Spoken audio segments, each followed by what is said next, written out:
मला आहे ना एका गोष्टीचं खूप जास्त टेन्शन आलं होतं.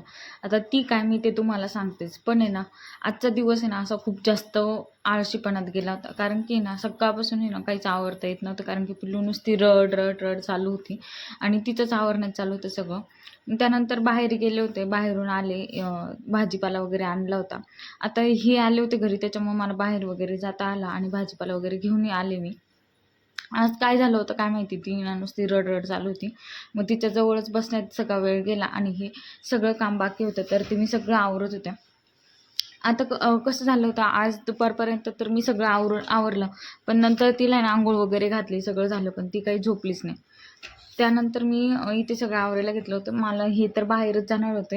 यांचं काहीतरी होतं तर बाहेरच जेवायला जाणार होते. त्यानंतर मग मी ना इथे माझ्यासाठी ना सकाळचीच इथं बीटची पोळी होती, तर ती मी खायला घेतली आणि त्यानंतर थोडीशी भाजी केली होती. शेंगदाण्याची आमटी केली होती. तर त्याला आहे ना आमच्याकडे रबळं म्हणतात. तुमच्याकडे काय म्हणतात मला नक्की सांगा. तर ते केलं आणि त्यानंतर मग किचन वगैरे पण क्लीन करून घेऊ म्हटलं. तर आज आज आहे ना मला असं इतका राग येत होता ना, कारण की काहीच आवरलं गेलेलं नव्हतं आणि स्वतःचं पण नाही, किचन पण नाही, काही नाही, काहीच नाही. पण असू दे, एखाद दिवस असा जातोच आणि बाळ म्हटलं की असा दिवस तर जाणारच ना.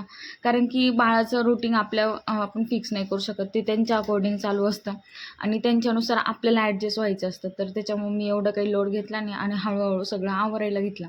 त्यानंतर मला ना आज तिचे फूडचे जे म्हणजे मी तिला ज्याच्यात खाऊ वगैरे घालते, परत तिची पाण्याची बॉटल वगैरे सगळं आहे ना धुवून काढायचं होतं. त्याच्यासाठी मी ते गरम पाणी केलं होतं आणि त्याला डेटॉलमध्ये टाकून थोडा वेळ ठेवून देते. म्हणजे मग ते व्यवस्थित स्वच्छ होतं. तर मला ना ह्या गोष्टीचं टेन्शन आलं होतं, की आता जो YouTubeचा मॉनिटायझेशनचा क्रायटेरिया आहे ना, तो 4,000 तासपासून आहे ना 8,000 वर गेलेला आहे. म्हणजे तुम्हाला आहे ना पहिले कसं होतं, की एका वर्षात तुम्हाला 4,000 घंटे वॉच टाईम कंप्लीट करायचा होता. तेव्हाच तुम्ही तुमचं चॅनल मॉनिटाईज होणार होतं.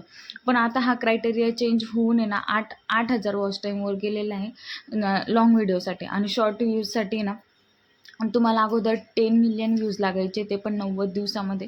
आता तेच तुम्हाला 20 मिलियन लागणार आहे. आता मला असं वाटतं की त्यांनी ना सबस्क्रायबरचा जो क्रायटेरिया आहे, म्हणजे 1,000 सबस्क्रायबर तुम्हाला जे लागायचे, तर ते पण चेंज केलेलं असेल बहुतेक.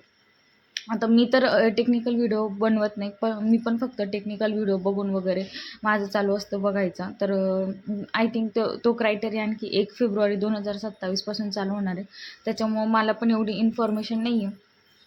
पण एक जे नवीन क्रिएटर आहे ना, तर त्यांना माझं सांगणं आहे, की म्हणजे तुम्ही जर आता YouTubeमध्ये आलेले असाल, जर तुमचा थोडाफार वॉच टाईम कव्हर झालेला असेल, तर तुम्ही ना तो पूर्ण कंप्लीट करून घ्या 1 फेब्रुवारीच्या आधी.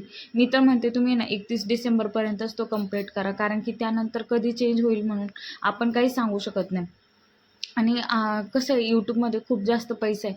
पण अगोदर आहे ना आपल्याला फेमस होणं किंवा मग आपले व्हिडिओ व्हायरल जाणं, वॉच टाईम कव्हर होणं, हे खूप जास्त इम्पॉर्टंट आहे. आणि त्यानंतर तुम्ही जर एकदा YouTubeमध्ये व्हायरल गेले, की मग तुमचा प्रत्येक व्हिडिओ हा व्हायरलच जाईल आणि तुम्ही एकदा YouTubeमध्ये स्टार्ट केलं, की तुम्ही एकदा मग इन्कम स्टार्ट होऊन जातं चांगलं. आता मी असे बरेचसे लोकं बघितलेले, की त्यांचं खूप जास्त ग्रोथ झाली आहे, खूप जास्त इन्कम चालू झालेलं आहे. आता आणि त्यांचं बॅकग्राऊंड आहे ना खूप लोपासून आहे. तर आपलं बॅकग्राऊंड थोडं चांगलं पण आहे आणि सगळं व्यवस्थित पण आहे. तर आपण फक्त सुरुवात करायला हवी. त्याच्यामुळे ना कोणी सुरुवात करणार असेल किंवा मग असेल ऑलरेडी YouTubeमध्ये, तर तुम्ही स्किप नका करू आणि त्याला कंटिन्यू करा. म्हणजे ग्रोथ ही एक दिवस नक्कीच होईल. तर चला माझं आता तेच चालू आहे प्लॅनिंग आणि प्लॉटिंग, की कसं काय कव्हर होईल. माझा थोडासाच वॉच टाईम बाकी आहे. पण कसं असतं माहिती आहे का, व्हिडिओ जर जास्त लोकांनी बघितले, थोडं जास्त लवकर व्हायरल केलं, की लवकर वॉच टाईम कव्हर होतो. मला तर असं वाटतं, की माझा 1-1.5 महिन्यामध्ये कव्हर होऊन जाईल. पण शेवटी टेन्शन ते असतंच ना, की लवकर होईल की नाही होईल. तर चला माझं इथे आज सगळं काम झालं होतं आणि आजचा व्हिडिओ पण मी इथेच संपवते. जर व्हिडिओ आवडला असेल नक्की लाईक करा आणि चॅनल